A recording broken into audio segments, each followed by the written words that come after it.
kung nakita na kayong interview ng isang pinuno ng isang bansa na tumawa. So, siguro doon nagsimula. Tsaka ma'am, medyo hindi nagustuhan ng mga nakatayo sa likod. Sa may mga comment, parang marami na nga pinagtatawanan na yung Pangulo dahil sa the way siya magsagot. Biruin mo man, tumawa, tapos that is concern niya ng buong bansa. Parang doon sa interview, kitang-kita na tayo ay parang vassal state o nasasakupan ng Amerika. Ito nga mga kababayan, bago natin ituloy ang video na ito, kung bago ka lang sa aking YouTube channel baka pwede makahingi ng like at subscribe at click mo na rin ang notification bell para updated ka sa aking nilalabas na bagong video. Salamat po. Si Mamalu Tikia, makakasama natin via Zoom. Mamalu, magandang hapon. Admar Vilando kasama si Carlo Katiil dito sa programang Makialam. Mamalu. Good afternoon. Hi, magandang hapon Admar at magandang hapon Carlo. Magandang hapon sa inyong tagapakinig. At kay Pastor Kibuloy, kamusta na po kayo? Ayan, Mamalu, nabanggit ko na yung interview niya. For sure nakita mo yung follow-up, no, na hinimay nung mismong nag-interview sa kanya. Bilang isang political strategist, Mamalu, papayagan mo ba yung Pangulo na ikaw, ano na lang masasabi mo doon sa naging interview? Bago yung bago yung follow-up niya na parang hinimay niya na pilit pala, may tumayo pala doon sa sa likod na parang gusto nang ipatigil yung interview, Mamalu. Ito yung sa Australia, no? Tama. Yes, Oo. Alam mo kung kasi ang ginagawa nila, mas marami silang sinasabing policy statements abroad. Oo, kung ako ang strategist niya, hindi ko maintindihan kasi napakailap niya pagdating sa local media. In fact, halos walang sinasabi sa local media. Pagdating sa international, sa tingin ko sila ang nag-handpick noon. Kasi ang pagpili naman na mag-i-interview sa'yo, pagdating sa international media, really dependent dun sa nagkakasanyan. So, ang guess ko dyan, pinili siya. Sa tingin ko, nagulat lang yung nag-interview dahil tumawa siya. So, I guess, wala ka namang nakikita. Ewan ko sa inyo kung may nakita na kayo, Admar at Carlo, no? Kung nakita na kayong interview ng isang pinuno ng isang bansa na tumawa. So, siguro doon nagsimula. Tsaka ma'am, medyo hindi nagustuhan ng mga nakatayo sa likod. Yung tanong naman doon sa kanya, hindi naman bagong tanong yun eh. Sa mahabang panahon, yun na yung kinakaharap. Ang akala ko nga magaling na siyang mag-handle doon sa ganun na mga tanong. Oo, yung mga tanong, sa tingin ko naman naghanda siya doon. Wala namang pinuno ng bansa na hindi naghahanda pag international media ang nagtatanong at ang kasama. Lalo na ito, sit-down interview. So, vetted yung mga tanong. Alam niya yung itatanong. At dapat siguro, sharp siya doon sa pag-pivot niya sa mga tanong nung ginawa nung interviewer. Partner Carlo. Ano po yung maging implication po nito, ma'am? Kasi kung magbabasa mo yung mga comment, parang marami na nga pinagtatawanan na yung Pangulo dahil sa the way siya magsagot. Biruin mo man, tumawa, tapos that is concern niya ng buong bansa. Concern nga sa ibang bansa. How much more tayo ng mga parang Pilipino? Ano yun yung pera ng taong bayan, wala ka bang na maibalik sa taong bayan, national yun. Kasi anong implication kaya niyan, ma'am? Well, dapat kasi best foot forward pag nagpa-interview ka internationally. Ang implication niyan, either hindi siya nagpapakatotoo sa sagot niya o nagulat siya dun sa tanong at napaka-sharp nung rebut nung nag-interview. Kahit nga yung tanong na, may I know why you're smiling or laughing? He wasn't able to answer there. Na pwede mo namang maraming rason kung bakit. So I think na off balance siya doon. Tapos from that point, naging down the hill na kasi naging I would see that as a personal attack against him. Yung mga sumunod na tanong. Pero Mamalu, kung dito pa yun sa Pilipinas na network na nagtanong, wala nang prangkisa yun, sure. For Ay, sure. oo. Di ka nga nakapagtanong, di ba? Kung palang sa simula, cut na. Baka So- wala nang prangkisa 'yon. Susunod At saka alam mo, Admar, napakahirap mong patayin ang isang international sit-down interview. Napakahirap mo yung patayin. So talagang lalabas at lalabas pa. Tapos, ang matindi nung ginawa nung interviewer, abay, in-explain niya. Part by part. So, makikita mo na was she there to embarrass the president? Probably she was just surprised na may gano'n, na may mga taong nakatayo, may mga taong nagpipigil sa kanya. I mean, you don't do that in Western media. Yes. Sa Western media, they can be very cruel and that's expected. Because he's a Marcos. So, lahat nitong issues na kaakabit ng kanyang brand, lalabas yon. Hindi porke nanalo kang presidente, wala na yung issues na yon. Kasi kahit katulad nga ang sabi niya, no, di ba, yung mga pera in billions, ginanon pa niya, na nakuha sa mga Pilipino. So, is it a way of reminding the public of who this person is? Could be, but it could have been answered in a more clever fashion than what he did. Mhm. And ma'am, yung yun nga yung nabanggit nga natin, ganun ang klase ng pagtatanong sa ibang bansa. Dito sa Pilipinas, nabanggit na, gigipitin agad yun, hahanapan agad yun ng butas. Meron ulit, international interview siya, Bloomberg naman yun, dito sa Pilipinas naman yun na sinagawa, no? Parang halos kasabay dun sa pagbisita ng mataas na opisyal ng Estados Unidos. Pero iba naman yung kanyang payag dito. Patungkol naman ito dito sa umiinit na issue dyan sa South China Sea na mas kinikilala ng buong mundo compare sa West Philippine Sea. At nabanggit nga niya na parang sinisisi pa nga na itong China kasi yung nagpapalaki nito.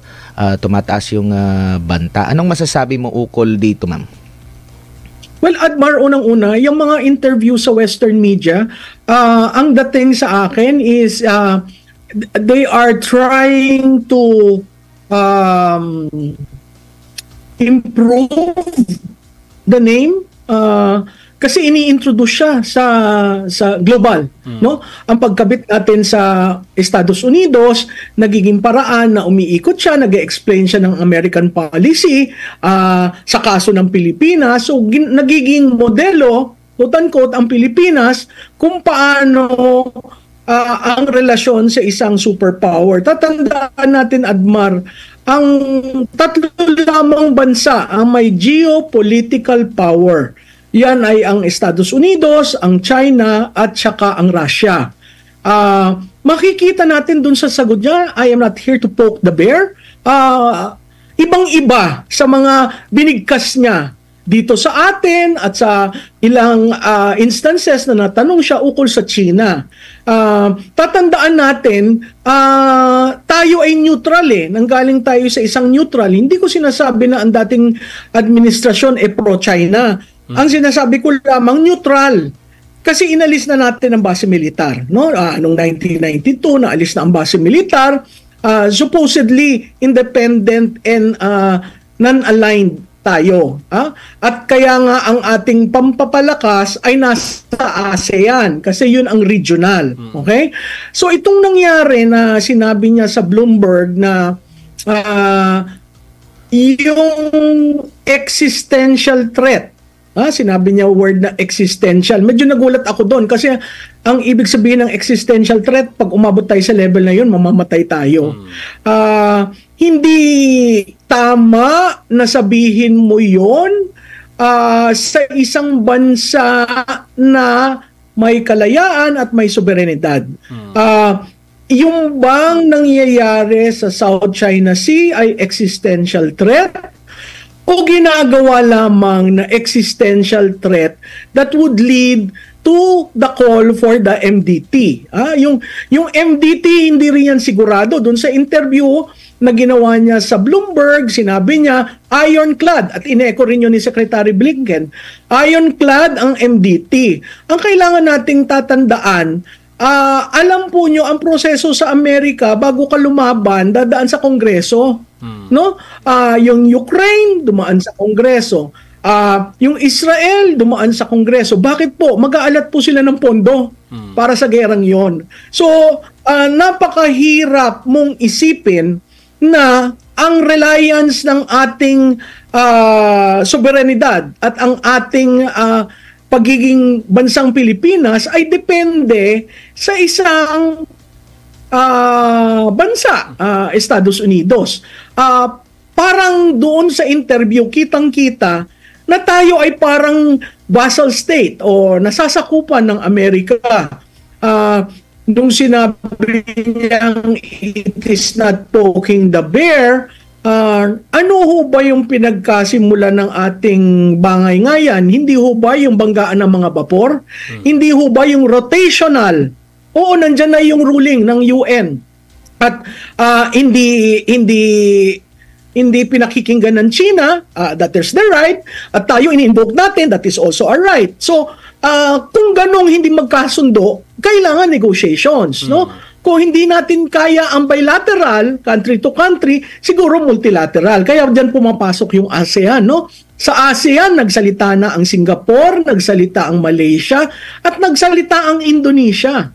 Huwag niyong dalhin ang gera nyo sa ASEAN. Klarado yon. Ang sabi nga ng Singapore sa atin, kung gusto nyo ang gera, di kayo. Diba? So, walang bansa ang may nais magkaroon ng gera. Lalo na ang bansang Pilipinas na hindi naman handa makipaggera sa modernong paraan, no? Hindi ho yan usapan ng magsusuntukan kayo o magpapanaan kayo o may dala kang sibat at sisibatin mo. Hindi ho traditional warfare yan. Ang mangyayari po dyan is really missiles. Tayo ho ba may protection laban sa missile? Nakita ho natin sa Israel at sa Hamas, no?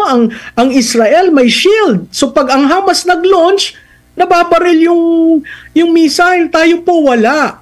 Kaya hindi ko maintindihan kung bakit natin ibinigay ang ilang EDCA facilities sa ating bansa, lalo na ngayon pinapalakas at linalagyan ng fortification yung Batanes. Kasi ang Batanes, malapit yan sa tinatawag na Taiwan Strait. No? Wala ho tayong laban sa Taiwan. In fact, ang ating rene-recognize ay China. So bakit tayo pupunta sa isang laban between China and US on the issue of Taiwan? Makikita po natin dun sa huling eleksyon ng Taiwan, hindi po yung predominant party ang nanalo. Nanalo sa president, sa vice president, pero po yung kanilang legislative o parliament, karamihan po yan yung Partido Kumintang na opposition.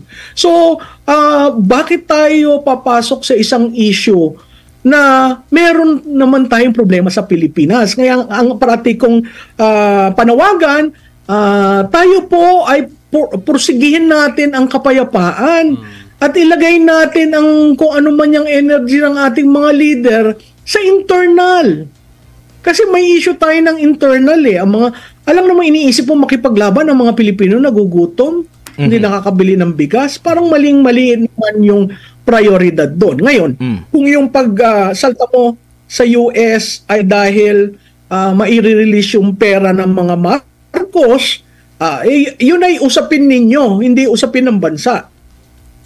Pero ma'am, nabanggit nyo, bago ma-activate yung MDT, magpapaalam pa mismo ang Amerika doon sa Kongreso. At alam naman natin yung hatian ng hatian, ibig sabihin yung bilang, no, ng iba-ibang mga may paksyon din doon Kumbaga hindi talaga, 'di ba, na hindi pa nga naipasa yung mga pondo para doon sa ano.